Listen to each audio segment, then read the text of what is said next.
বন্ধুরা, আপনারা সবাই কেমন আছেন? আশা করছি আপনারা সবাই ভালো আছেন। আমিও ভালো আছি। আমি অভিজিৎ মণ্ডল ইউটিউব চ্যানেলে আপনাদের সবাইকে স্বাগত। আমার হাতে যে জাম গাছটি দেখতে পাচ্ছেন, এটা জাম গাছের একটা চারা। তো এই চারাটিকে আমরা জোড় কলম করব। তো আমরা একটা নির্দিষ্ট মতো চারা বেছে নিয়েছি। তো ওই চারা ডালটিকে আমরা কেটে নেব। তো আমরা কেটে নিয়েছি, দেখতে পাচ্ছেন। আমরা এর জন্য একটা সায়ন ধরে রেখেছি এবং এই জাম গাছের চারা সিয়নটি দেখতে পাচ্ছেন কত ফুল আছে। তো আমরা এই ফুলগুলো ছাঁটাই করে নেব। তো আমরা ছাঁটাই করে একটা নির্দিষ্ট ডাল বেছে নিয়েছি। এটাকে আমরা ভি শেপে কাটবো।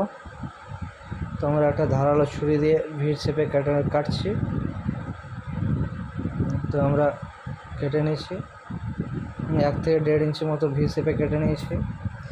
এবং যে জাম গাছের যে চারাটি ছিল এবং সেই চারাটিতে আমরা মাঝ বরাবর কেটে নেব 1 থেকে 1.5 ইঞ্চি মতো। দেখতে পাচ্ছেন মাঝখানে আমরা 1 থেকে 1.5 ইঞ্চি মতো কেটে নিয়েছি। এবং যে আমাদের কাছে সিয়নটি ছিল এবং সেই সিয়নটিকে আমরা সেই ফাটল জায়গার মধ্যে অ্যাড করব। অ্যাড করার পর আমরা কলম বাঁধা টেপ দিয়ে পেঁচিয়ে দেবো। তো আমরা এই কলম বাঁধা প্লাস্টিক নিয়েছি, দেখতে পাচ্ছেন আমার কাছে কলম বাঁধা প্লাস্টিক আছে।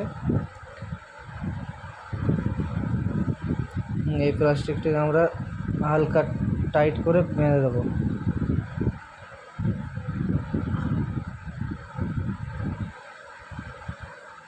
তো আমাদের বাঁধা হয়ে গেছে। আপনারা যদি ভালো লাগে লাইক, কমেন্ট, শেয়ার এবং সাবস্ক্রাইব করে দিন।